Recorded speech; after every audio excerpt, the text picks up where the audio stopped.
Good morning! Ito yung ginagawa ko ngayong umaga. Sobrang grabing damo na dito. Ganyan kakapal. Yan yung damo-damo na yan. Ganyan kakapal dyan hanggang dito. Ayan na yung natanggal namin. Ito lahat. Tinamba ko dyan. Patutuyuin. And pwede din yung pampataba pag nabulok. Yung mga damo-damo na yan. Hindi pa nawawalisan. Pero at least natanggal na namin yung mga damo. Ayan. Ganito na itsura niya pag walang damo. Ano naman. Kung gaano kadaming damo dyan. Ay. Hindi nga lang natapos namin. Maganda sana ngayon magtabas pa kasi makulimlim. Kaso nagising na si baby. Naiyak na. Nagpadede ako. Kaya tinigil ko muna.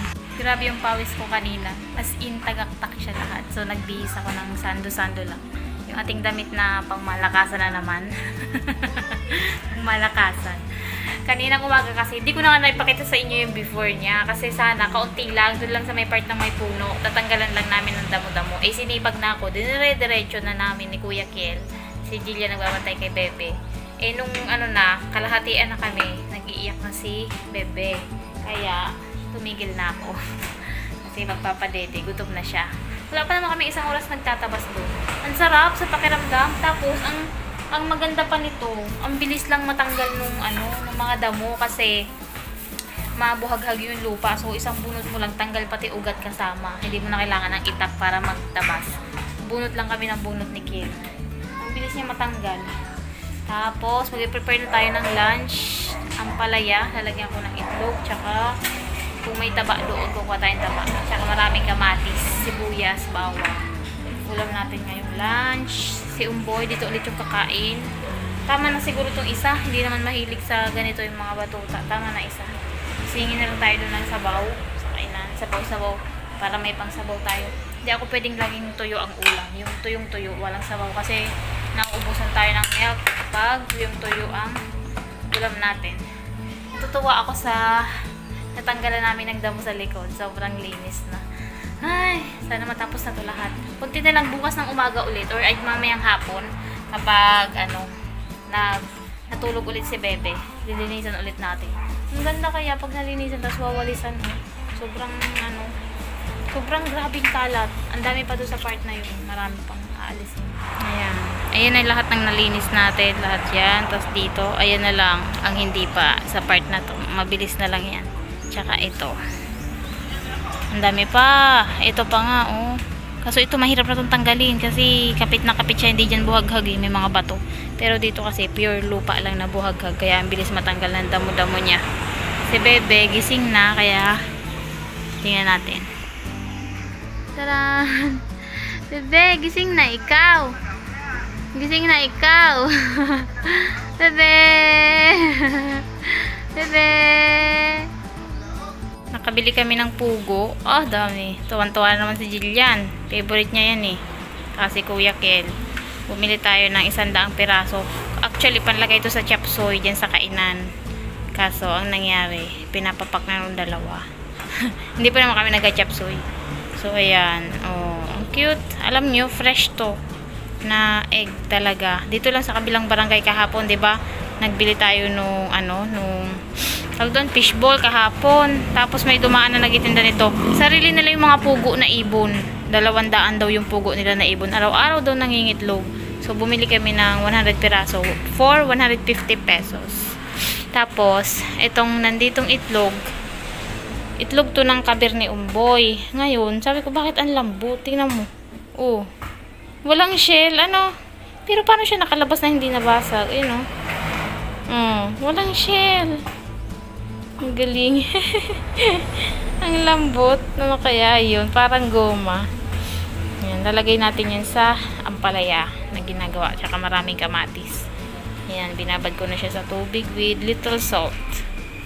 Luto na ang ating ampalaya. Parang ang sarap. Perfect yata pagkagawa ko Hindi pa mapait. Subukan mo, Kel. Dahil mapait. Namiti, dali. Tikaw din, Bron. Tikman mo.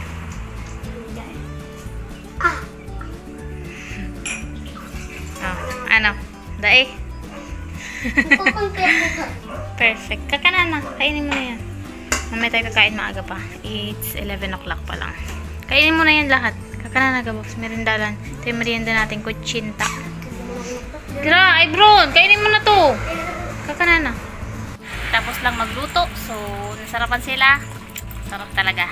Minsan talaga masarap din naman ako magluto. Minsan lang talagang nasa mood din yan eh. Pag nasa mood ka, masarap talaga yung kalalabasan ng ginagawa mo pagluluto. Pero pag nasa bad mood ka, medyo iba yung lasa. So, ngayon, dahil tapos tayo, si Baby Ella naman maliligo. Dito ako kumuha sa labas ng tubig. Ayan. Kasi, nag-ipon nga kami, oh. Gawa ng, mawawalan tayo ng tubig today. Kaya, nag-ipon kami ng marami dahil panghugas din yun sa kainan. Wala silang panghugas mamaya pag wala ng tubig.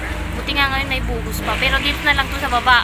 Doon sa taas, hindi na siya abot. So, ginagamit na nila yung mga inipon namin doon sa drum-drum na mga tubig. Nila pala, nag-ipon sila kahapon dahil nag-announce dito na mawawalan nga. Nag-announce dyan sa kalsada. Yun, puno na. Maliligo lang muna ang ating Baby Ella.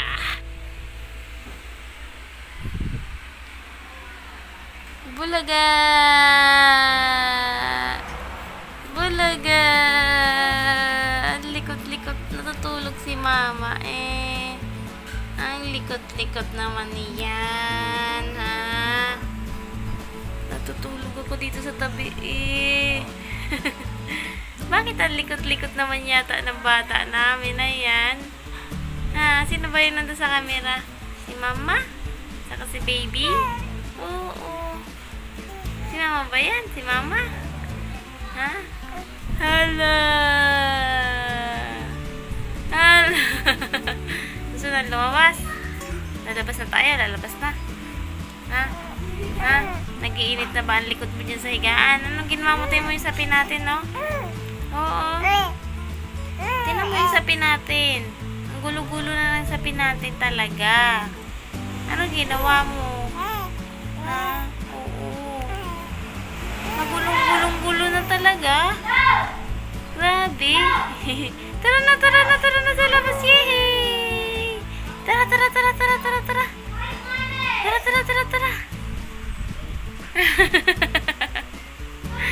Ikaw mo madaldal na bata. Madaldal ka na bata. Ha? Oo. Nako, ginulo na ni Kuya. Pagkamot kaya? Oh. Nagdadaldal yan dito eh. Ano? Nagdadaldal yan eh, ginugulo. Ulam na naman natin tonight. Magtotorta. Timo, wala kami pantakip sa kawali. Eh, di kawali din. Nilaga ko na lang yung talong. Sabi ni Karen, mas maganda daw. Mas mabilis. Kesa ang tawag doon, gagawing inihaw or iihaw mo siya bago balatan inaasal. Oo nga, iniihaw. Tapos tanggalin mo yung balat, diba? Pero ito daw lalagain. Mas mabilis daw to. Kaya, ayan. Pinalaga ko kay Kuya dahil ito ang sitwasyon kasi namin na bebe.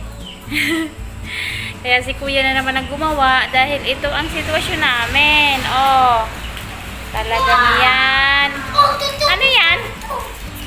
Ha? Ayan, mga ginagawa nila lagluto-lutuan. Oh. Ano yan? Nilagay sa foil yung corned beef ba yan? Pero corned beef eh. Anong ginawa nyo? Tinutong na corned beef? Natutong. Ang sarap ng amoy, parang isda. Yan, nagluto-lutoan sila dun sa labas. Hindi lang natin may video madaling na sa labas. Nagwalis-walis ako sa likod. Kaso hindi ako natapos dahil may dumating na tao tayong kinausap. May kinausap ako kanina. Sabi.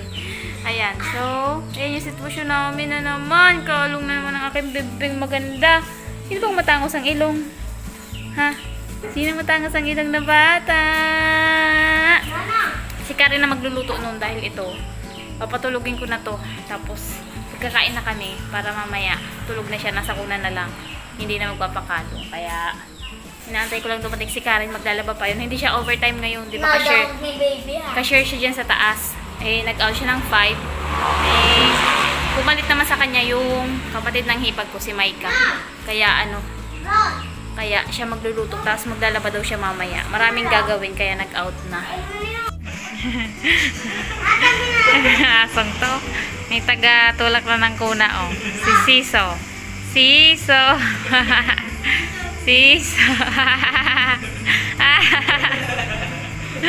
Mga baliw kayo, ah. Kulit ng asong to, ah. Siso. Kain na tayo. Ang ulam ay torta. Luto na. Maglagay na ng pinggan. Ayan. Abiyad, abiyad. Oo, sarap. Ang ating chef for today, walang iba kundi si si Caridad. Extra ka na naman. Ay, ay. Sa'yo mo yan, Risa. Ayan. Ilan na lang. Ayo. Yan na lang. Last one. Ay, iba pa. Last one. Ano ba yung kaldero natin? Eh, ano? Parang talong patty. Paglagay sa burger. Ay, iyo. Mayo na siyang ano. Hawakan. Tutong na. Makusugo ng kalayo mo. Ang lakas ng apoy. Oh, kain na. Kain. Guys. Aray ko. Mag-end na ako ng vlog. Magulo yung mga yan. Oh. Sige, mag-istorya. Nagkikwentuhan sila about doon sa dati naming bahay. Yung matandang bahay. Kwentuhan na.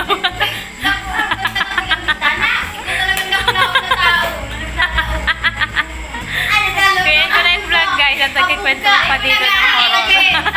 Bye-bye. Salamat sa manonood. Oy, bye-bye muna.